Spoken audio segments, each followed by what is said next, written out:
Hello and welcome to Alchemist Swim. I am Alchemist Jen. Thanks for joining me on this fine day.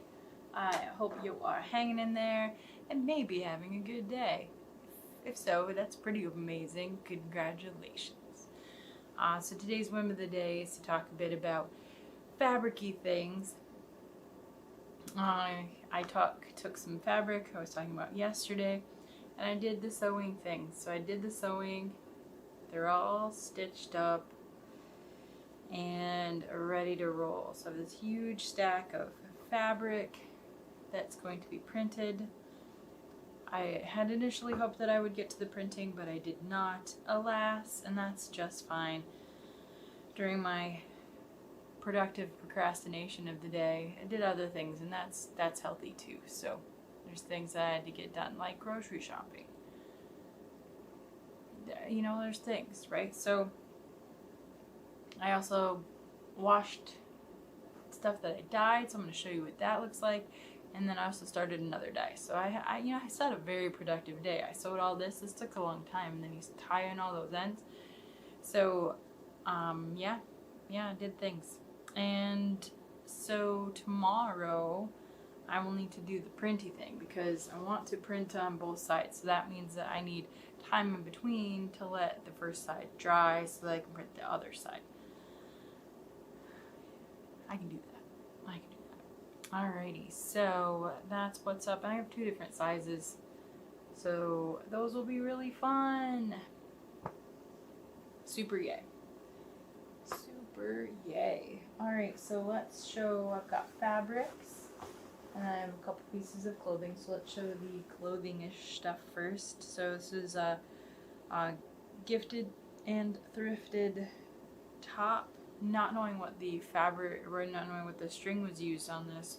Fascinating, and it's cotton. So very, very super cute. Worked out great.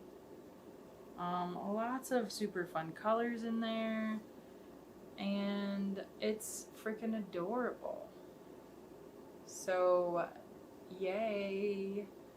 Let me show it the front and the back. And just adorable.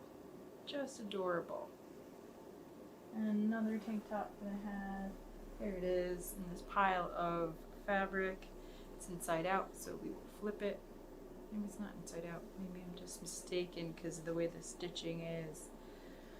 Alright. It's got a little non-cotton velvet on the top to it.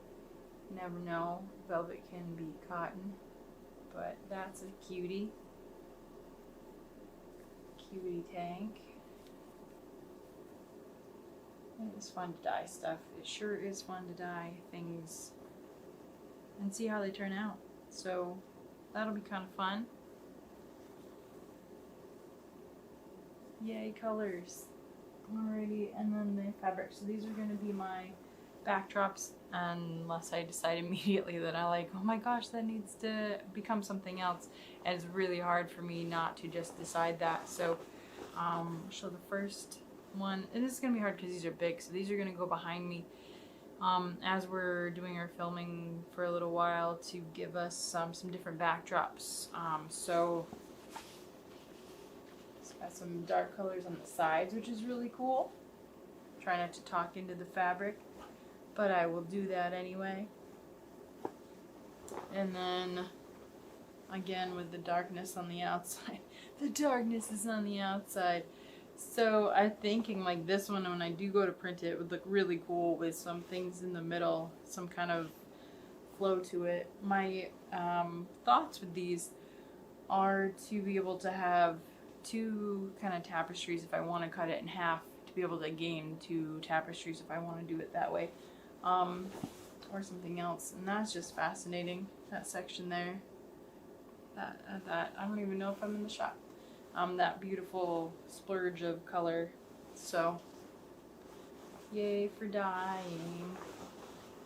Just like ball it up. It just came out of the dryer. It's totally fine. Let's do this color set next. And this is very, very fun. You got all those blues and purple. Pretty freaking cool.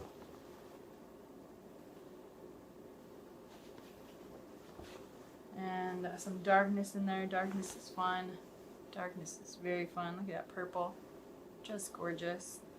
And then we go into more purpley and orange. And then we got some fascinating spread with that.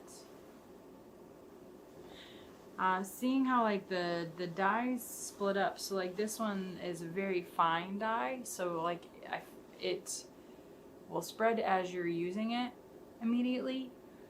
But then also because it's such a fine particle, it goes and saturates the fabric very easily and willingly. Versus some that are thicker pieces of dye, just not, I mean they comparatively, in this really fine fiber that you're it's gonna get everywhere if you like sneeze on it, right? Versus this is gonna probably stay where it is, and it's much more stubborn, much more, you know, just gonna stay to its one area, and then slightly consider spreading a little bit. So it is fascinating. And then so if we look again at the way the purpley color has worked through here, some fuchsia in that bit, it's just fascinating to see how that's so condensed, and then the blue just kind of spreads more freely. So yay for dye, yay for fun, and those will be really fun backdrops because they're very different. And then this is another set that's different as well. So these are bright and fantastic. Just beautiful colors here. Very different palette from the other ones. With those reds, there's a little purple in there. Right in the mix, you can see where they're kind of connected. I did them in like a big tub, so they're in there at the same time, but they've got their own sections of dye. But you can see some of the places where they were next to another dye batch thingy. And then look at that. Look at that yellow and the green, the slime green with this bright yellow. Just fantastic. Super fun, very bright. Makes me happy. I like these colors. They're bold and refreshing and warm. They're very warm colors. And the other ones are cooler colors. So, but I'm like looking at these. I really want to see lime next to, I think this is a robin's egg blue, and I want to see those two together. I think that would be fascinating. I don't know what I did in my current dye over there, but I just really I like playing with the color, seeing how it's gonna pan out, and how they interact with each other. So this one's a fuchsia, and then this is, I think, the watermelon one. I really like watermelon. It ends up with a more of an orangey kind of a red. Fuchsia is very deep, very moody. That one would go great with some other colors here too. So I'm intrigued to see what will happen with this next batch. These are the next batch that I started today is some clothing. So I used some of the new colors that I got. These are all the new colors, and then some other ones that I had too. So just kind of playing, learning about the dyes, seeing how they're going to interact with the fibers and how they spread and how they interact with each other. So yay for color theory and color play. Yeah, so dyeing, sewing, and printing right now. And then tomorrow I anticipate being able to print, so I'm trying to look at my day and when the best time for that is. So I'm trying to decide how I want to set that up. It might be in the morning. So I'm contemplating whether it's a morning or an evening print session. Just, I want to be calm and chill and ready to do it. So maybe I set it up tonight. Either way, anytime I do it, so that everything's all right there and ready to go. So that's my plan. I hope you're having a good day. That whim of the day, fabric, goodness. dyeing. And then I'll start seeing the new fabrics behind me. I'll just give it a fresh look, and then I'll cut up the fabric that's here finally. So being able to make things like bandanas and things like little prints. So those are kind of what's gonna happen with that, and get a fresh look. So yay! I hope you're having a good one, and we'll see you tomorrow. Thank you.